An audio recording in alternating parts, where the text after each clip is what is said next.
Good morning, ladies and gentlemen. My name is Will Tatum, your Dutchess County historian, and happy Hardscrabble Day to you all.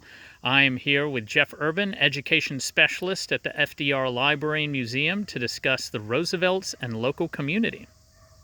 Thank you, Will.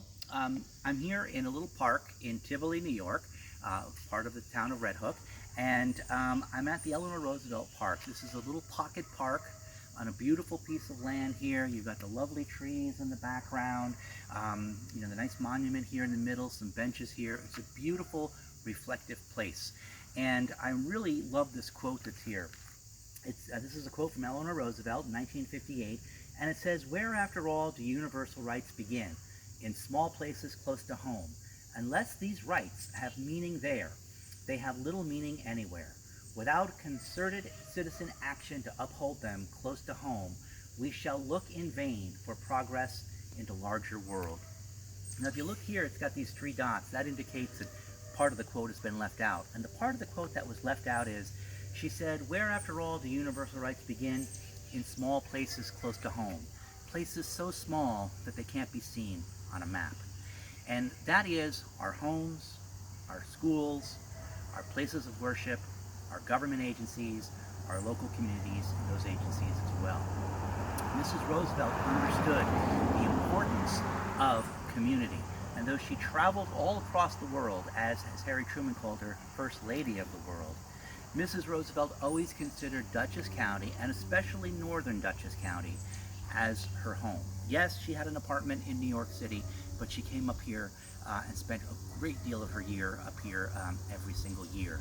And Tivoli and the Red Hook area had a special place in her heart because this is the first place that she really began to call home.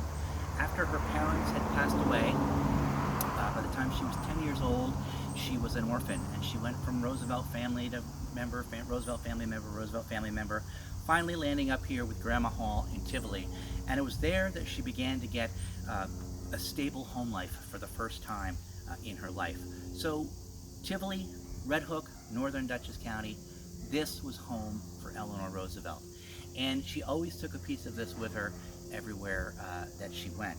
Now, she talks about the importance of having this idea of citizenship in our lives each and every day. And that's something that's really, really important. Mrs. Roosevelt understood that in order to make things happen, you didn't have to be the First Lady of the world or the First Lady of the United States or a king or a president. You had the power to do that right where you are, right in your community. And this quote is really very empowering because it puts us on charge to make the world a better place right where we are, right in our local communities, like right here in Tivoli or right here in Red Hook as well. Now, citizenship rests upon all of us, whether we're rich, poor, black or white, young or old. If we're here, we need to be good citizens. And what does it mean to be a good citizen? Well, a good citizen is someone who appreciates their community. A good citizen is a person who cooperates in their community. A good citizen is a person who contributes to their community. And that's what today in Hardscrabble is all about, right? It's about our lovely little community here in Red Hook, New York. Now, your community is made up of several components. One of the first components of the community is the leadership. And we have leadership all around us. There's political leadership, there's spiritual leadership, there's educational leadership, business leadership, civic leadership, cultural leadership, community leadership. All of these places are places where we get ideas, places where we get direction, places where we get cooperation to make our community a better place. So it's important that we support that leadership. It's important that we let that leadership know what our ideas are, what our concerns are, and then hold that leadership accountable to meet the needs of our community. Leaders, however, also need followers. And the followers are the helpers who can help to shape the ideas and directions in those community. And that's where it's so important for each of us. Because as members of this community, we have an obligation to do what we can to support our leaders, to support our ideas, to bring our views forth, and to make our community a much better place. You know, when I was a kid, My mother always said, you just be careful, young man. When you point the finger at someone, you have three fingers pointing back at you. And I like to think of that as we the people. So it's easy for us to blame government. Well, it's the politicians that are doing this. But who put the politicians in office? We did. Well, it's the school. The school isn't teaching this stuff right.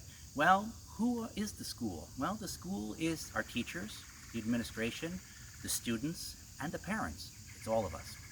Well, it's those businesses. Those businesses aren't doing what they're supposed to do. Who supports those businesses? Who shops at those businesses? Who do those businesses serve? It serves us, we the people. So my mother always instilled that in us, that if you're going to blame somebody, you got to remember that there's three fingers pointing back at you. So how much of that blame do you have to claim? How much of that blame do you have to take on your own?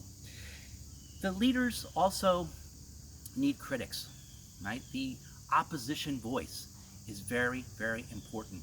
And we need to learn to talk with each other and to each other, not past each other.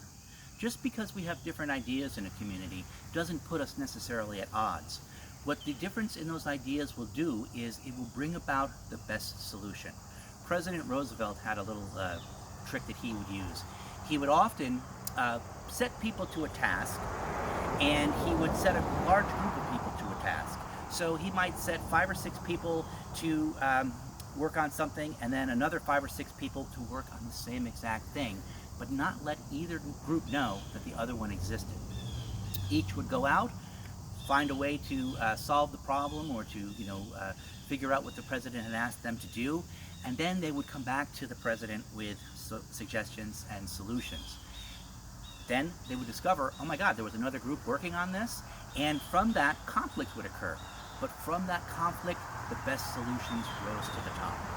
The best solutions were then able to be provided to the president as options for addressing whatever the concern was. That's what good citizenship is all about. Working with each other, being not disagreeable, but disagreeing in what it is that we may say to each other as well. Now, the community is a whole body. Like, you can't just look at a community as little sections. It's all of us combined in this. And a community has to have a future. In order for a community to exist, it has to have a future. I know that sounds very obvious, but if you don't keep an eye on where you're going, you're going to end up someplace where you don't necessarily want to be. And that's why it is so important for us to invest in ourselves here in our community. And the best way we can do that is to invest in our young people. To let our young people see the political leadership, see the religious leadership, see the commercial and business leadership, and the organizations in the community. How are they shaping our community to make it a better place? Because from this involvement of young people, what they're going to see is what works and what doesn't work.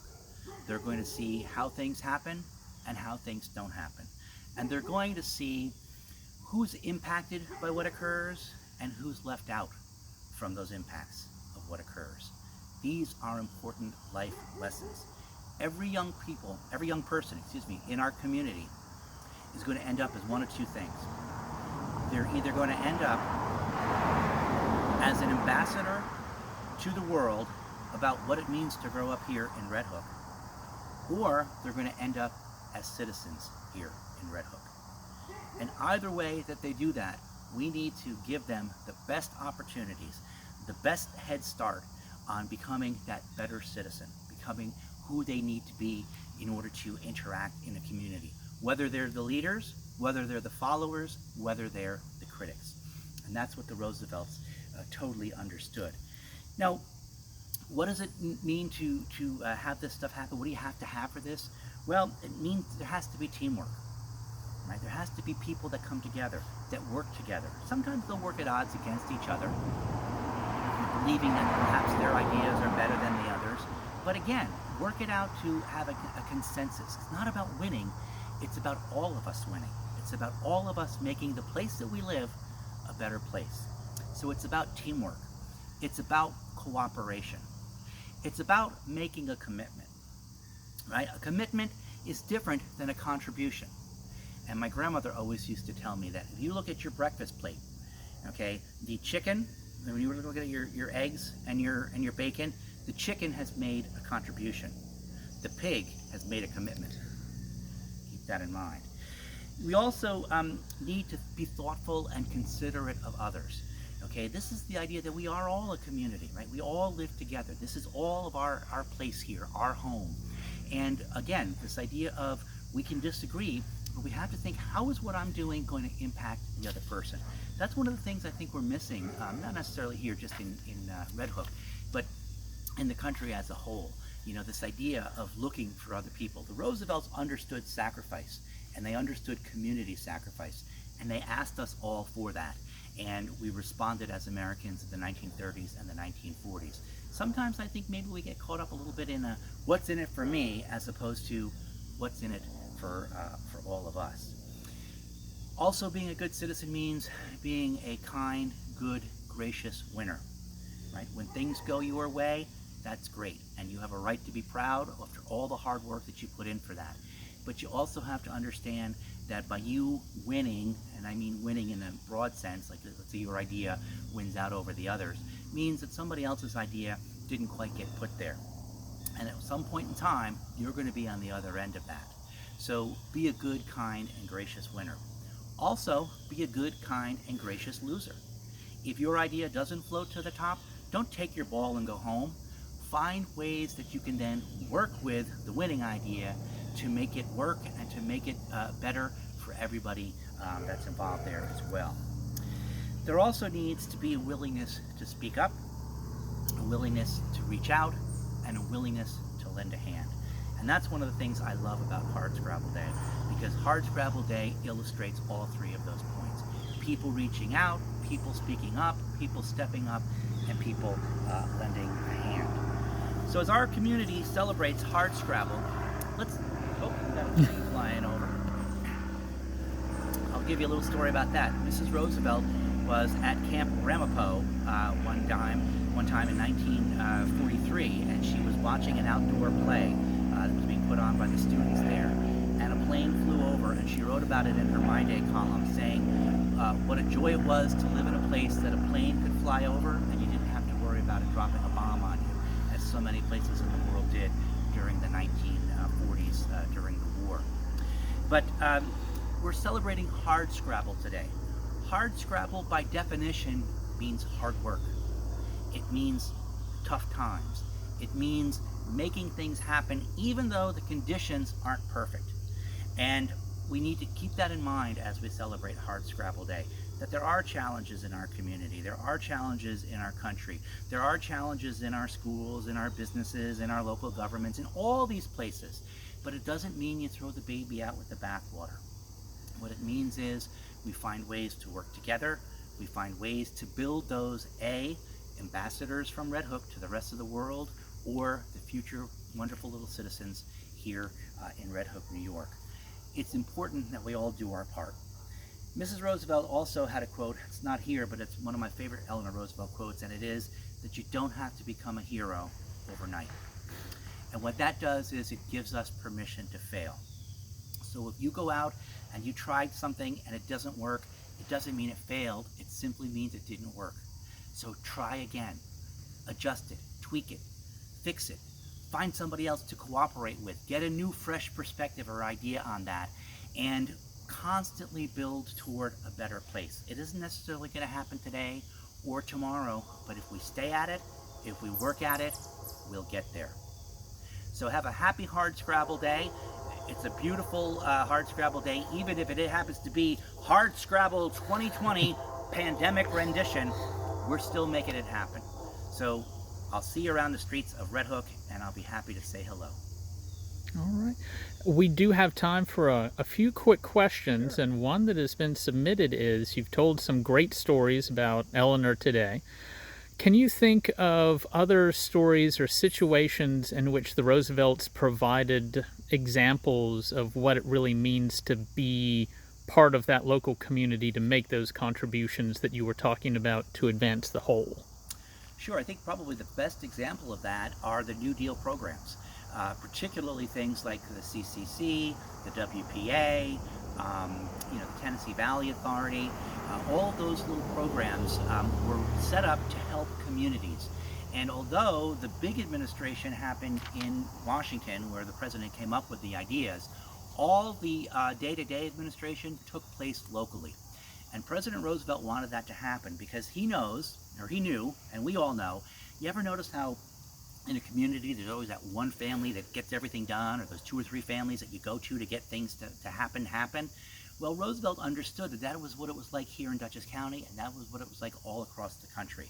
And so by having these programs administered locally, it gave the CCC or the WPA or the TVA the ability to be a national program, but with a local taste, with a local flavor, with a local bend.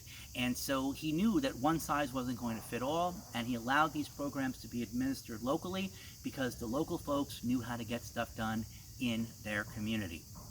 From that, the best programs happened. The other thing that was really important about that was that in these communities, people saw government working. People saw what they were doing happening. And Roosevelt understood that jobs were so important because jobs give us a sense of purpose, right? If you're a baker but you don't bake, you're not a baker, are you? And so the jobs were really important. And the work programs, yes, they gave a paycheck, but they also gave people a purpose. And this purpose lives on through communities all around the United States, where people can point to a post office that was built 80 years ago, and that is a physical representation of government good work in the community. And I know, like with my own family, my wife's grandfather worked on the post office in Wappingers, and we drive by there today and she'll say, my grandfather worked on that post office. So it gave that the New Deal programs really gave that local touch to things, and Roosevelt knew how important that was going to be. Fantastic, thank you. So we've heard from your previous broadcasts and also from the wonderful programming at the FDR Library and Museum just what an amazing figure Eleanor was. That combination of intelligence, experience, and the empathy, the ability to reach out and seemingly tap into the emotional core of whatever was going on. And she certainly faced and lived through all sorts of crises during her lifetime. Are there any themes from her writings during those periods of crises that might apply here today? I think that the theme that comes to mind is the title actually of one of her books, which is you learn by living. And if you just stand still, nothing's going to happen. But if you move forward, something's going to happen. And if what's happening isn't what you want to have happen, change some things to make it happen in a direction that is more appropriate to what you were looking to do. This is this idea of bringing people together for cooperation, for getting new ideas, for tying in the business leaders, the political leaders, the religious leaders, the school leaders, all those folks as well. If nothing else, try something, is what Franklin Roosevelt used to say. So these Roosevelts were tinkerers, they were experimenters. They were folks who weren't afraid to try things, and if it didn't work, tweak it, try it in a different direction, and let it go on from there. And today is a perfect example of that. Virtual Hardscrabble. Right? It would have been very easy just to cancel the whole thing and say, okay, we'll sit this one out. But through the efforts of some great people, some really hard work, Elizabeth's one of them, these are folks who said, what, we're going to make this happen, we're going to pull this together somehow, and it's going to work. It may not work perfectly exactly the way everybody expected it to, but it's moving in a direction. And history will note that Hardscrabble Day 2020 went on despite the pandemic. All right, thank you so much, Jeff. Happy Hardscrabble to you and to all of our attendees and viewers here in Red Hook and beyond.